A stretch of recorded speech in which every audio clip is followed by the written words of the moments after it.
نحمده ونصلي ونسلم على رسوله الكريم اما بعد فاعوذ باللہ من الشیطان الرجیم بسم اللہ الرحمن الرحیم۔ معزز سامعین کرام، جیسا کہ ہم جانتے ہیں کہ ہمارا تنقید اور تحقیق کے حوالے سے موضوع چل رہا ہے، تو اس حوالے سے آج ہم دیکھیں گے تحقیق اور تنقید کا آپس میں باہمی کیا تعلق ہے، یا تحقیق اور تنقید اور تخلیق میں ربط کیا ہے۔ تو اس سے قبل کہ ان دونوں کے باہمی تعلق کو بیان کیا جائے، مناسب ہے کہ تخلیق سے ان کے ربط کو بیان کیا جائے، تاکہ معلوم ہو جائے کہ ان دونوں کے لیے پہلے سے موجود تخلیقی مواد کی کس قدر اہمیت ہے۔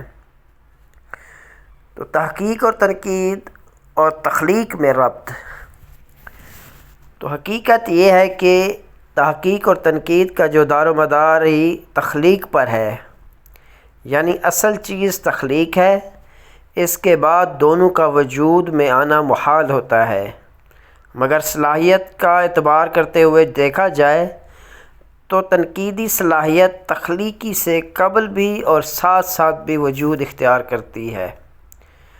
اسی لیے ایلیٹ نے اپنے مضمون دا فنکشن آف کریٹیسزم میں تخلیقی اور تنقیدی صلاحیت کو یوں بیان کیا ہے کہ شاید در حقیقت ایک منصف کی اپنی تصنیف کے سلسلے میں محنت شاقہ کا بڑا حصہ تنقیدی محنت کا ہوتا ہے، یعنی چھانٹے جوڑنے، تعمیر کرنے، خارج کرنے، صحیح کرنے، جانچنے کی محنت۔ یہ اذیت ناک محنت جتنی تنقیدی ہوتی ہے اتنی ہی تخلیقی ہوتی ہے۔ یعنی جب کوئی تخلیق وجود میں آتی ہے تو اسے دیکھ پرکھ کر اقداری پیمانے اور رہنما اصول بنائے جاتے ہیں۔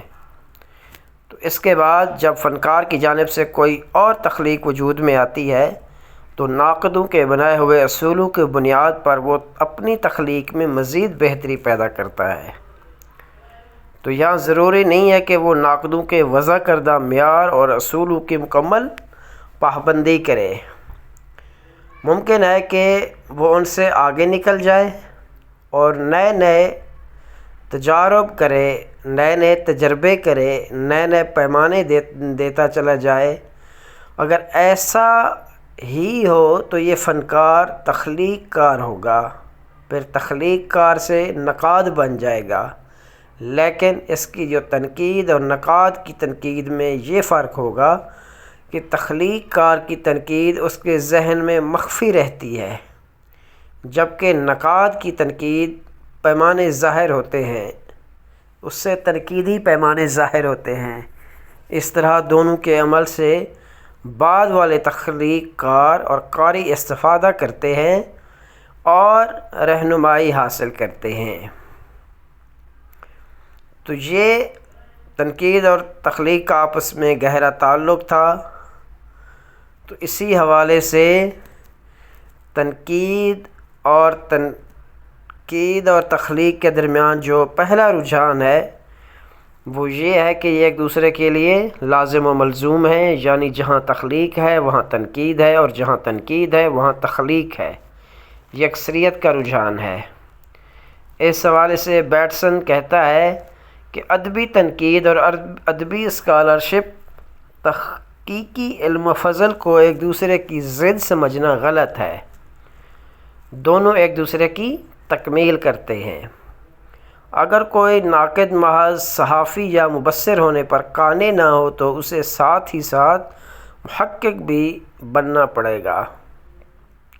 محقق سے تنقیدی غلطی ہو سکتی ہے، خالص محقق ہونا بھی اسی طرح محدود ہو جاتا ہے جس طرح خالص نقاد ہوتا ہے۔ تو آج ہم نے یہ تنقید اور تخلیق کا آپس میں ربط دیکھا۔ تو اس حوالے سے آگے ہم مزید بھی اس کو آگے کنٹینیو کریں گے۔ تو جو کچھ پڑھا سنایا، اللہ تعالیٰ ہمیں اس پر عمل کرنے کی توفیق عطا فرمائے، اور ہمیں اپنے پیارے حبیب کے صدقے ان کے طفیل ہمارے لیے اللہ تعالیٰ مزید آسانیاں پیدا کرے، آمین ثم آمین۔